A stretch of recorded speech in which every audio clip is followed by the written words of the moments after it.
क्या गाते हैं आप लोग? मेरे देश की धरती सोना उगले, उगले हीरे मोती।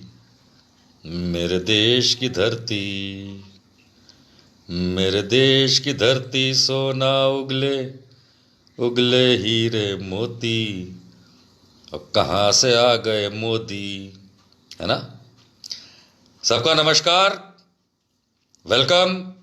बहुत दिनों बाद आप लोगों से मुलाकात। बड़ा ही असमंजस भरा दिन है, बड़ा ही असमंजस। कल संविधान दिवस मनाया और आज गाना गा रहे हैं आप और हम मिलके। मेरे देश की धरती सोना उगले, उगले हीरे मोती। और कहाँ से आ गए मोदी। अरे कैसे कैसे लोग बिठा दिए भैया, है? मोदी फोदी, किसानों के साथ ऐसी बर्बरता। किसान अन्नदाता, अनाज खिलाता है, गेहूं चावल लौकी तुरई दालें आम केला, क्या नहीं खिलाता है वो आपको। और मोदी जी चटकारे मार के खाते भी हैं ससुर के नाती, लेकिन बन के रहते हैं चपर का नाती। खैर, आप लोगों का स्वागत है। और आज मैं सबसे पहले तो ये कोशिश करूँगा कि अपनी ज़ुबान पे थोड़ा कंट्रोल रखूं, क्योंकि दुख होता है ऐसे समय पे कि जब भारत का किसान अन्नदाता, जब उसकी ये हालत हो कि घर से निकलते ही पुलिस के डंडे पड़ते ही। अरे पुलिस वालों, किसको डंडा मार रहे हो, किसको परेशान कर रहे हो? घर जाके दो रोटी जो खाते हो, उसका अन्नदाता जो है उसको तुम डंडा मार रहे हो, वाटर कैनन मार रहे हो। क्या चुतियापा है यार, इस देश में क्या चुतियापा है। आई मीन, लॉकडाउन के समय जिस तरीके से मजदूरों के साथ बुरे हाल हुए थे, वो फिर भी समझ में आते थे। वो इसलिए समझ में आते थे क्योंकि मजदूर तो वैसे भी आप नहीं, सामाजिक वर्ग के लिए, राजनीतिकों के लिए, अफसरों के लिए वैसे ही बेकार होता है। चार पैसे दिए, अपना काम निकाल लिया। लेकिन किसान, ये देश भारत, ये मेरा देश, आपका देश, ये खेती प्रधान देश है। खेती प्रधान। आप और हम इस भारतवर्ष के अंदर जानते हैं कि हम जीते हैं दो वक्त की रोटी के लिए। और वो दो वक्त की रोटी देने वाले किसान पे डंडे बरसाए जा रहे हैं, लाठियां बरसाई जा रही, वाटर कैनन बरसाए जा रहे हैं। उनको रोकने के साथ साथ मारने पीटने और परेशान करने का जो सबब इस भारत सरकार ने किया है, मैं इस भारत सरकार की थू थू करता हूं। थू थू। आप भी करिए, थू किए ऐसी भारत सरकार पे। ऐसी भारत सरकार जो मेरे किसानों को मारती है, जो मेरे किसानों को परेशान करती है, थू है ऐसी किसान विरोधी भारत सरकार पे। थूकता हूं मैं। कहता ना, अर्नब पूछता है भारत। आज मैं कहता हूं, थूकता है भारत मोदी के मुंह पे। मोदी, नरेंद्र मोदी के मुंह पे थूकता है ये भारत। क्यों? क्योंकि जो मुझे अनाज देता है, जिसकी बदौलत आप जिंदा हैं मिस्टर मोदी, उसको आप परेशान कर रहे हैं। साला वो कोई अदानी अंबानी के चक्कर में किसी को जमीनें और किसी को फसल और किसी को अनाज की पैदावार बेचने के लिए आपके दलाल, नरेंद्र मोदी के दलाल, या पता नहीं नरेंद्र मोदी कहीं उनका दलाल तो नहीं बन गया है। बन गया है लगता है आपको? मुझे तो लगता है नरेंद्र मोदी जो है वो गौतम अदानी और मुकेश अंबानी जैसे लोगों का दलाल है। दलाल, जैसे रंडी कोठे खाने पे बैठती है और वहां कोठे पे उसके दलाल होते हैं। नरेंद्र मोदी, तुम ऐसी दलाली करके मेरे देश के किसानों को क्यों परेशान कर रहे हो? क्यों? क्या मिलेगा तुम्हें? जूते पड़ेंगे। नहीं, मैं मजाक नहीं कर रहा हूं। अगर किसी को बुरा लगता है, कल सुबह जाके मेरे खिलाफ केस कर दे, मुझे कोई फर्क नहीं पड़ता, कर दे मेरे खिलाफ केस, लेकिन मेरे देश की धरती सोना उगले, उगले हीरे मोती, और कहां से आ गए ऐसे फिसड्डी मोदी। इस देश के अंदर किसानों के साथ बर्बरता जब करी जाएगी, जब कभी करी जाएगी, तो इस देश का वो व्यक्ति जो किसान नहीं है वो किसानों के साथ खड़ा रहेगा।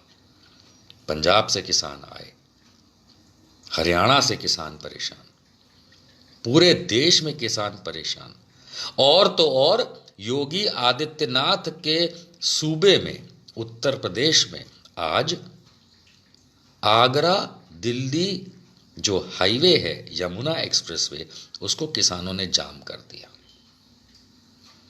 क्या आप समझ पा रहे हैं किसानों की डिमांड क्या है?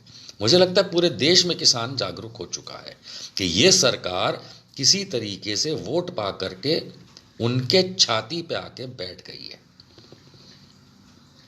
उनके छाती पे आकर के बैठ करके जो परेशानी उसको दे रही है जो आपको 2 वक्त की रोटी देता है दोस्तों। तो ऐसी सरकार जो है वो निकम्मी कहलाती है, निकम्मी, नालायक और देश विरोधी।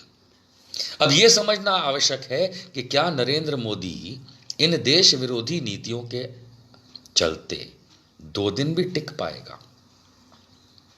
टिक तो जाएगा। उसका कारण है कि उसके साथ उसके जितने भी ये फौज और पुलिस उसने घेर रखी है, लगा रखी है लोगों को अपने आप को बचाने के लिए, वो उसको बचा तो लेंगे। सवाल ये उठता है कितने दिन तक।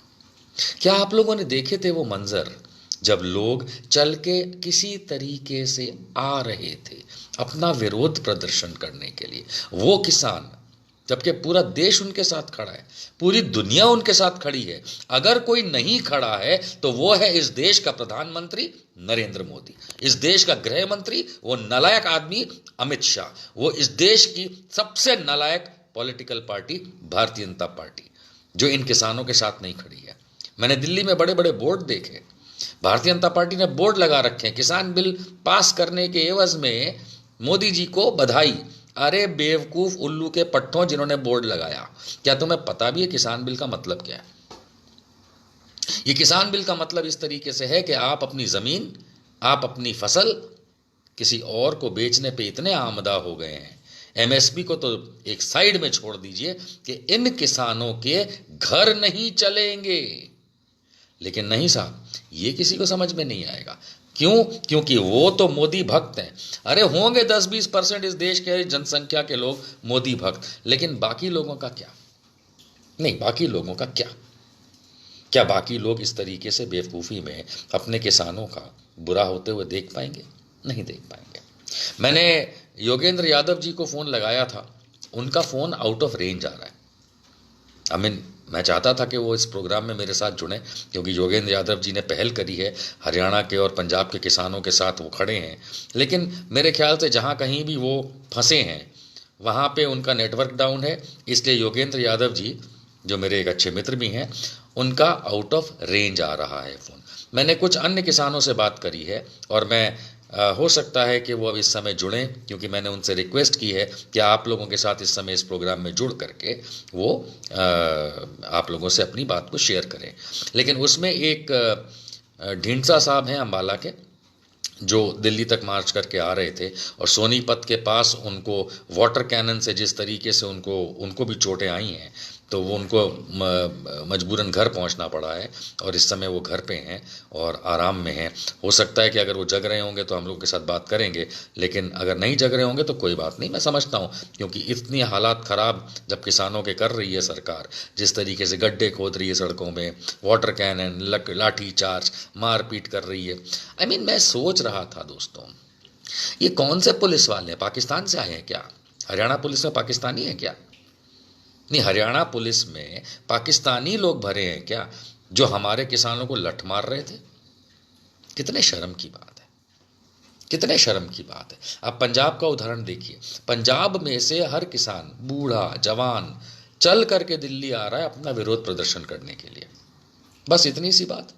हर एक को अधिकार है अपना विरोध प्रदर्शन करने के लिए। लेकिन पंजाब, जिसमें हर घर में से एक व्यक्ति किसान, तो दूसरा हमारी भारत की फौज में है।